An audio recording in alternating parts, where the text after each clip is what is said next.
রাজ্য সরকারি কর্মচারীদের ডিএ মামলা নিয়ে এই মুহূর্তের চাঞ্চল্যকর তথ্য সামনে আসলো। সরকারি কর্মীদের অপেক্ষার অবসান যেন হচ্ছেই না। সুপ্রিম কোর্টে এই মামলার শুনানি 8ই সেপ্টেম্বর শেষ হলেও রাজ্য সরকারের একটি নতুন পদক্ষেপে আবারও চাঞ্চল্য ছড়িয়েছে। তো রাজ্য সরকারের তরফ থেকে নতুন কী এমন পদক্ষেপ নেওয়া হলো? গত 8ই সেপ্টেম্বর সুপ্রিম কোর্টে ডিএ মামলার শুনানি শেষ হয়েছিল। মাননীয় বিচারপতিদ্বয় রাজ্য সরকারকে তাদের নতুন কোনো বক্তব্য থাকলে তা লিখিত আকারে জমা দেওয়ার জন্য 2 সপ্তাহের সময় দিয়েছিলেন। তো সেই সময়সীমা আজই অর্থাৎ 22শে সেপ্টেম্বরেই শেষ হচ্ছে। অপরদিকে কর্মচারী সংগঠনগুলিকে রাজ্যের বক্তব্যের প্রত্যুত্তর দেওয়ার জন্য 1 সপ্তাহের সময় দেওয়া হয়েছে।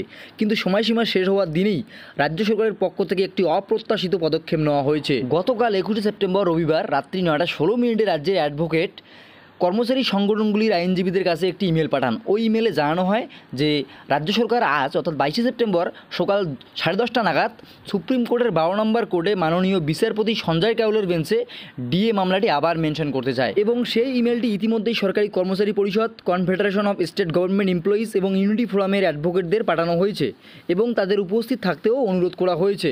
রাজ্য সরকারের তরফ থেকে এই হঠাৎ পদক্ষেপের কারণ কী হতে পারে? ইতিমধ্যেই আইনজীবীরা জানাচ্ছেন যে সময়সীমা বাড়ানোর আবেদন হতে পারে, যা রাজ্য সরকার তাদের লিখিত বক্তব্য জমা দেওয়ার জন্য আরও কিছুটা সময় চাইতে পারে, অথবা এমনও হতে পারে যে রাজ্য সরকার মামলা সংক্রান্ত কোনো নতুন তথ্য বা যুক্তি আদালতের সামনে তুলে ধরতে চায়। এছাড়াও রাজ্য সরকারের এই নতুন পদক্ষেপ কোনো আইনি কৌশলও হতে পারে, যার মাধ্যমে তারা মামলার গতি প্রকৃতি পরিবর্তন করার চেষ্টা করতে পারে। তবে রাজ্য সরকারের এই তরফ থেকে এই সময়সীমা শেষ হওয়ার দিনই এই যে নতুন পদক্ষেপ, তার আসল উদ্দেশ্য কী তা আজ আদালতে মেনশন করার পরেই কিন্তু স্পষ্ট হবে। রাজ্য সরকারের এই পদক্ষেপে ডিএ মামলার নিষ্পত্তি কিন্তু আরও কিছুটা বিলম্বিত হতে পারে বলে মনে করা হচ্ছে। তাহলে কি ডিএ মামলার শুনানি আবারও হতে যাচ্ছে?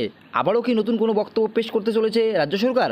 সেক্ষেত্রে কি কর্মচারীদের ডিএ নিষ্পত্তি হওয়ার কি সম্ভাবনা আরও পিছিয়ে যাবে? এবং বিচারপতিদ্বয়ের তরফ থেকেই বা কী সিদ্ধান্ত নেওয়া হয়? প্রশ্ন কিন্তু অনেক থাকছে। আপনাদের কি মনে হয়? আপনাদের মতামত কিন্তু অবশ্যই কমেন্ট সেকশনে কমেন্ট করে জানাবেন। ভিডিওটি ইনফরমেটিভ মনে হলে এটি লাইক করে প্রত্যেকে জানিয়ে দেবেন। ধন্যবাদ।